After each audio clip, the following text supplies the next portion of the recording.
Good evening and welcome to this session of So You Want to Be a Board Member. I'm Andy Jenks. I'm the Chief Communications Officer of Chapel Hill-Carrboro City Schools. And if you are tuning in online or watching us on a recorded version of this down the road, we are thrilled that you've taken time to get to know what it might be like to run for the board and serve on the board, especially for those of you who are considering running for office for the 4 seats that are up for election in November. We're going to tell you a little bit about Chapel Hill-Carrboro City Schools in just a second, but before we do, I'd like to introduce a couple of special guests, our Superintendent, Dr. Nia Hamlet, and Board Chair, Ronnie Dossi. Dr. Hamlet, we'll have you go first. Absolutely. Thank you, Andy, and good afternoon, everyone, and perhaps good morning or good evening if you're tuning in. I just wanted to welcome you and thank you for tuning in to our So You Want to Be a Board Member session. You'll hopefully learn a lot about what it means to be a board member, what it looks like to walk in a board member's shoes, and just also how we interact and work together. So as Andy said, more to come, but again, thank you for being here and for tuning in. Hi, I'm Ronnie Dossi. I'm glad that you all are interested in board service. It's one of the most important things that we can do as part of our community building. And so I'm excited to be here to talk to you about what the experience is of a board member. And you'll hear from a couple other of our board members, Vice Chair George Griffin and board member Mike Sharp will also be here to share remarks about the experience of board service. So we look forward to get into the topic, and hopefully if you all have questions, you can feel free to email us or contact board members via email as well. Chair Dossi, Dr. Hamlet, thank you very much. We'll come back to both of you in just a little bit.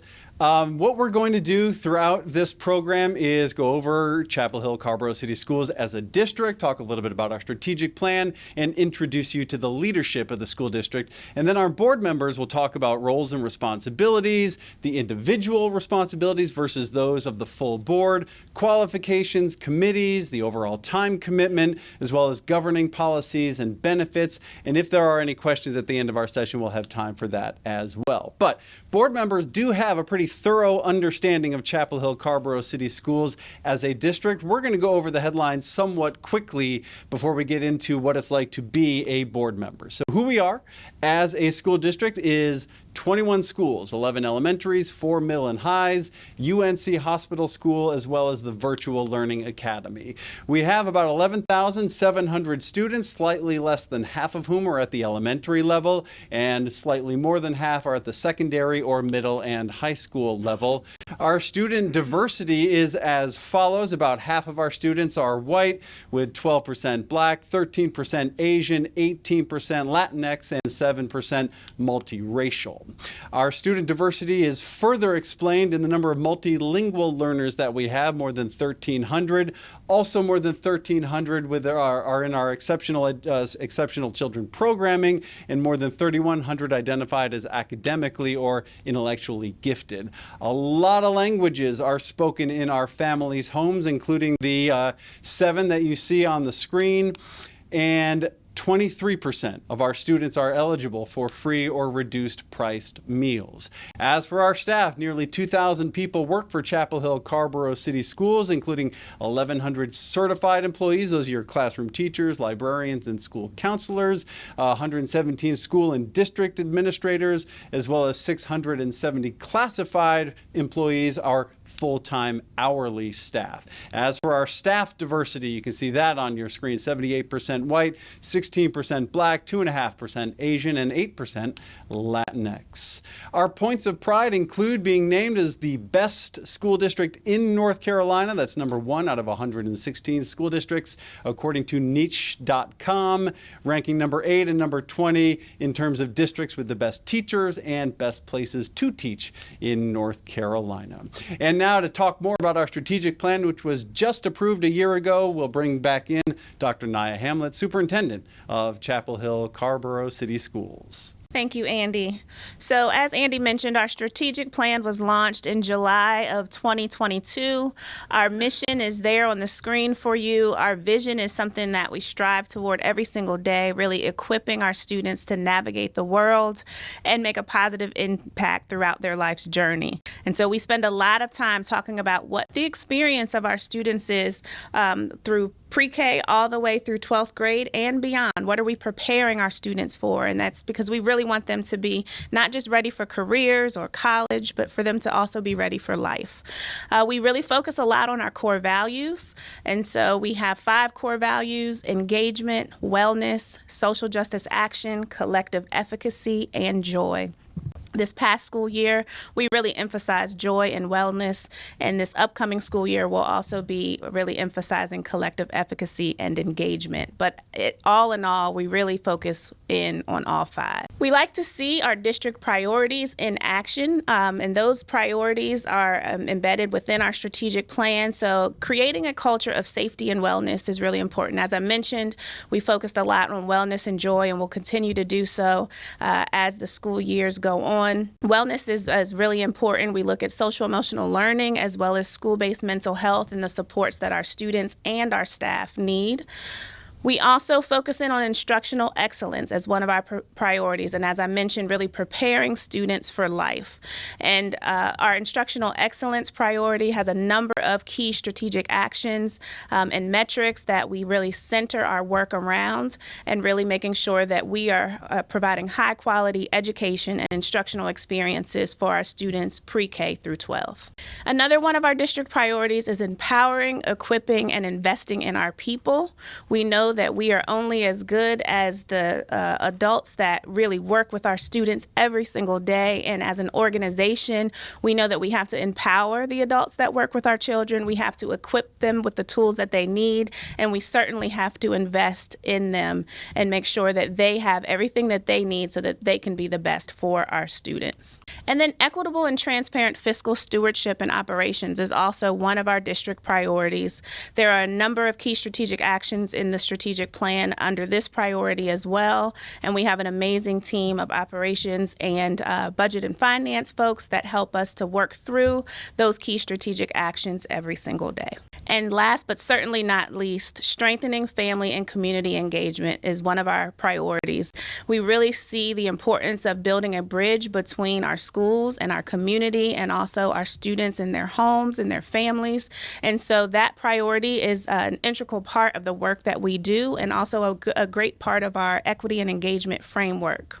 So, who's who in CHCCS administration? As Andy introduced me earlier, I'm the superintendent, the proud superintendent of Chapel Hill-Carrboro City Schools. I've been in this role for 2.5 years, and I have an amazing team that is helping to support the work and the mission and vision of our school district. I have 2 deputy superintendents, Dr. Rodney Trice, who is responsible for teaching, learning, systemic equity, and engagement, and then Mr. Al Shiroki, who is the deputy superintendent of operations. We also have Mr. Andy Jenks, who you met earlier, our chief communications officer, who works with an amazing team of professionals who bring our stories to life. And we talk all the time about the importance of storytelling for systems change, so that you can see our strategic plan in action, so that you can hear and read and see what happens in our schools every single day. And so Mr. Jenks and his team are responsible for that great work. We talked about equitable and transparent fiscal stewardship. Our chief financial officer is Jonathan Scott. And then our human resources officer, our interim human resources officer, is Dr. Ashana Harris. We also have our Chief Operations Officer, Dr. Andre Stewart, who works closely with Mr. Shiroki as well as Jonathan Scott in the work that is done within our schools on the operations side. And then we have Dr. Charlotte Banks, our Chief of School Support and Wellness, and essentially her role is to work with all of the departments that wrap around core instruction. So that includes EC, it includes our school counselors, our social workers, our school-based mental health work, and many other programs and supports that are provided to our students.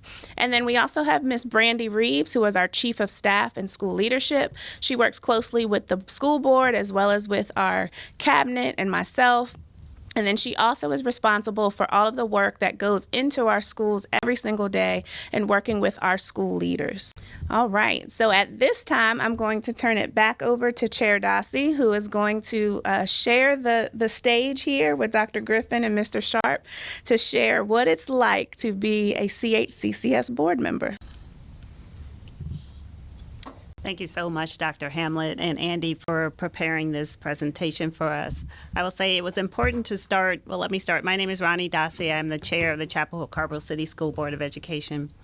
It's important to start in the way we did with the background on the schools, because that's really the reason why we do this work as school board members.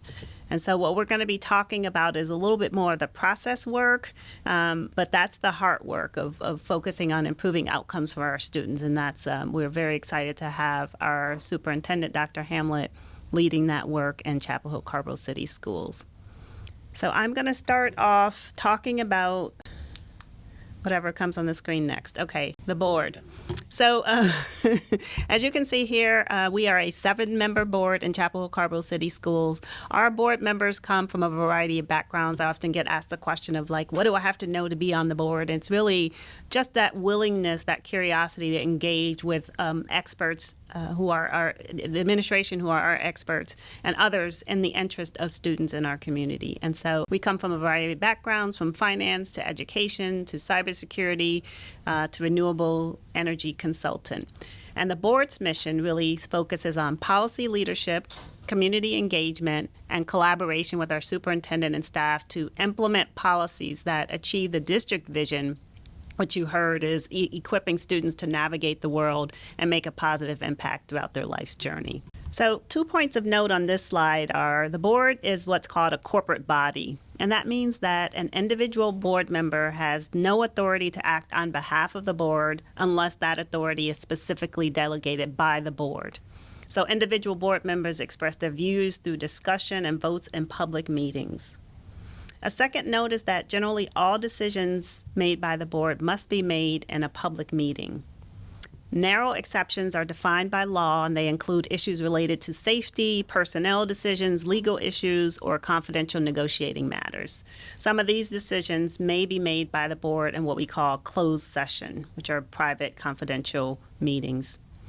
General statute mandates that all official meetings of public bodies, which the school board is, be open to the public, and the public must be informed about the meeting location and agenda at least 48 hours in advance. So as we talk about the primary roles of a school board member, it's really around we are the policy-making body for school districts. The board's function is to set sound education goals and establish policies for the school system based upon state and federal laws, and importantly, our community values. And that's really the role that the board plays in understanding, engaging in our community to bring forward those values in alignment in our policies. So other responsibilities are to manage financial matters. This is done through board development and approval, monitoring financial expenditures throughout the year in collaboration with the superintendent. The board also works to provide adequate facilities for schools. In North Carolina, the responsibility for funding school capital is the responsibility of the county commissioners. Historically, about every 10 years, the state has provided funding through state obligation bonds to help counties with school construction projects, but the state hasn't done that since 1996. So the burden of school renovation has fallen to local communities, and that's the role that the school board can play in continuing that advocacy at the state and county commission level to get funds to improve our school buildings. The school board represents the concerns of the residents, taxpayers, and parents to the school administrators, and represents the needs of the students and the school district to the residents, taxpayers, and parents of the community. So the school board does not operate the district on a day-to-day basis. That is the job of the superintendent, who is the district's chief executive. So in my house, I have 4 children, and they sometimes ask, can you cancel school today? To which I respond, I cannot. That is a decision that is within the purview of the superintendent. The school board sets the policies, goals, and objectives for the district, and it holds the superintendent responsible for implementing those policies and achieving the goals. Another responsibility is to adhere to laws governing school issues. So North Carolina General Statute 115C governs the operations of schools in the state.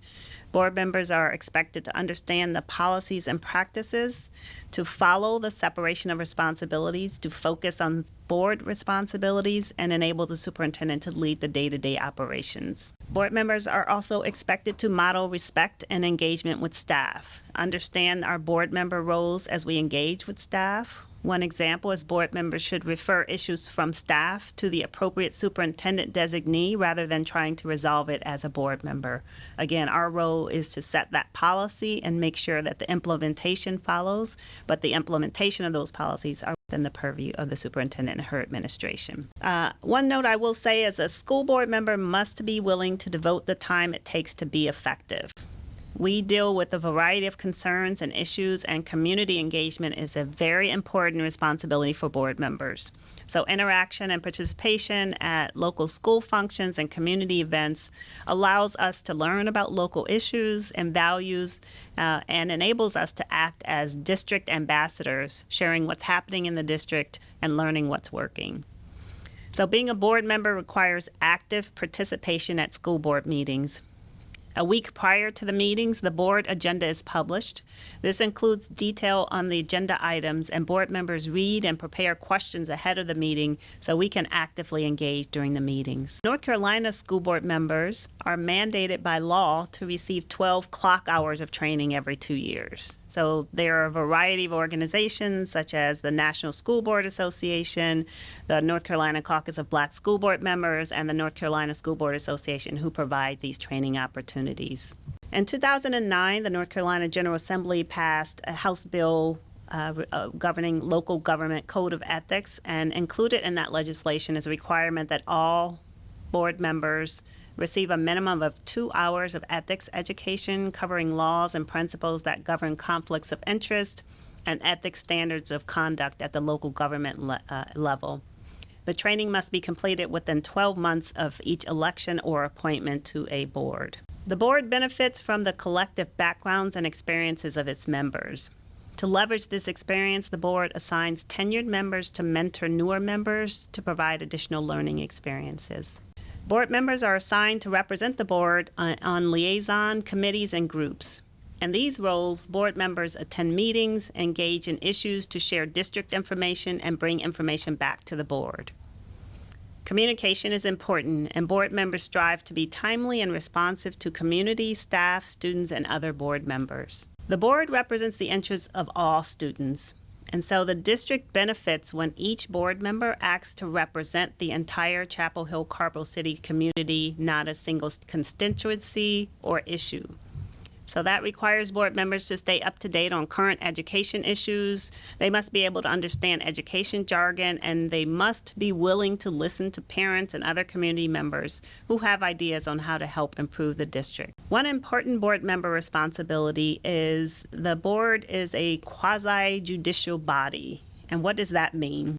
So a quasi-judicial body is a non-judicial body which has been given powers and procedures resembling those of a court of law or judge, and which is obliged to objectively determine facts and draw conclusions from them to provide the basis of an official action. Essentially what that means is the board may hold evidentiary hearings to accept and review documents and testimony to make a determination of facts. And so because we have that obligation, it is very important that board members avoid involvement in issues outside of formal board meetings, because we may be later called upon to make decisions in those settings. Board members also work most effectively when they collaborate to achieve the district mission. So we work to avoid allowing personal feelings toward others to affect our judgment and allowing personal interests to transcend the best interest of the district. As district representatives, board members prioritize engaging in public and social media settings to positively reflect upon the board and Chapel Hill-Carrboro City Schools. And I will pause here and turn it over to my board member, Mike Sharp, to give us more information on board responsibilities. It's important for us to model engaging with respect in all situations, and that we need to communicate effectively with fellow board members, administration, and others. You hear us talk a lot about respect and collaboration because board members are people, and like any group, they may be faced with personality differences or issues. But because of the importance of our work, we focus on what's in the best interest of our students, and we make every effort to avoid letting adult issues interfere with that focus. Okay, so this section is about qualifications. As we mentioned before, we're a 7-member body, and you might have also heard that there are 4 seats that are up in November. Dr. Griffin and I are two of the three members who are not up for re-election and will be continuing on. So we're excited to work with those of you who are watching this video, and we will be mentoring you to help you through it. Okay. So we are a 7-member body, and we're elected in November, as it says up there. The school board is overall responsible for crafting the educational vision of the district, from setting a school's curriculum, creating and upholding board policy, electing school officials and overseeing administrators. The decisions made by school board members are long-term, with great impact on the local community. So it's very important for candidates to understand the current educational issues in the district and how a board of education operates. Engaging with a range of community groups to learn more about issues that impact them is critical. So, to be a board member, you must be a registered voter in the state of North Carolina. You must be a resident of our school district. You must not be a current school district employee. You must be at least 21 years old by the date of the election. And if you have been impeached from any office or judged guilty of a felony, corruption, or malpractice in any office, it's fine. And who has not been restored, and you have not yet been restored the rights of citizenship, then you are not eligible to run.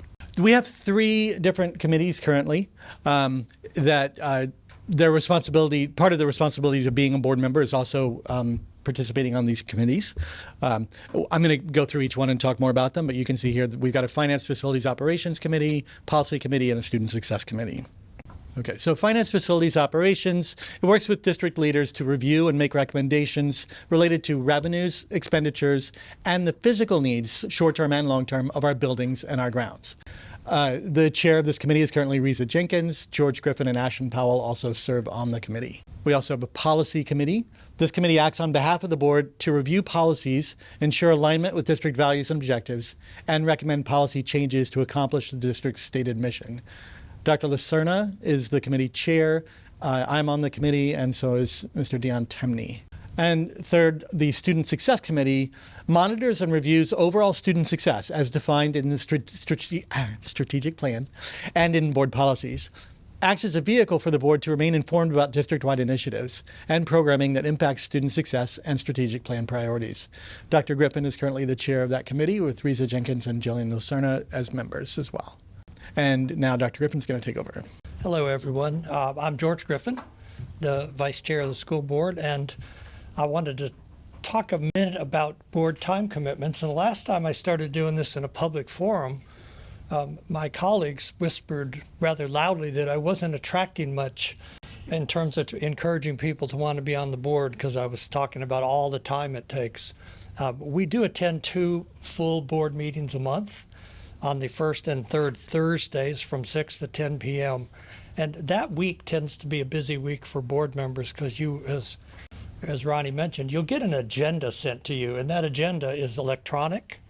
It's not paper anymore, and everything that's on the board meeting is linked, and that means reading a lot of documents. Let's say a consent agenda that takes 2 minutes to deal with in the meeting has 10 items on it. That can be an hour to 3 hours of reading, just so you'll know what it is we're going to talk about that night. And then any items that are out there for discussion and action that are on the agenda, they take me anywhere from an hour to 5 or 6 hours sometimes, just getting ready to kind of understand what it is we're going to be dealing with at the meeting that night. Collaboration meetings, we meet quarterly. We have a group, the leadership of the district, the Orange County School leadership, the Board of County Commissioners, and their staffs have a quarterly meeting. I'll get into some more meetings here. We have regular joint meetings with the county commissioners, with the Orange County School leadership. We all attend. They're huge meetings, but they're very beneficial. They're typically at night, and it could go from 7 to 9 or 10 p.m. at night. We've mentioned our committees. The chairs of our group right now, Ronnie Dossi is our chair for the second time in her terms, and I'm vice chair, and I'm learning as vice chair that the chairs do a lot of meetings that the regular board members may not know about in terms of time. And I say that in the sense not they're secretive, there's just a lot of organizational work to do. Other meetings, we occasionally have specially called meetings or anything we might need to deal with between regular scheduled events. We have assignments as board members. We are liaisons to various public groups that interact with the school systems, school improvement teams. Each of us try and sit in on some school improvement team meetings at assigned schools, the Special Needs Advisory Council, and so on. Each of us have these assignments, and we try and sit in on their meetings, and occasionally are asked to participate. And then certainly a lot of time is spent in community engagement, visiting schools, being on other task forces for other agencies. It's surprising. I find now grocery shopping can also be a board commitment, because somebody will say, hey, aren't you the guy I saw on the board meeting last week? And all of a sudden we want to talk for a minute in the orange juice section at the grocery store. And then certainly lots of email. So the time commitments can vary.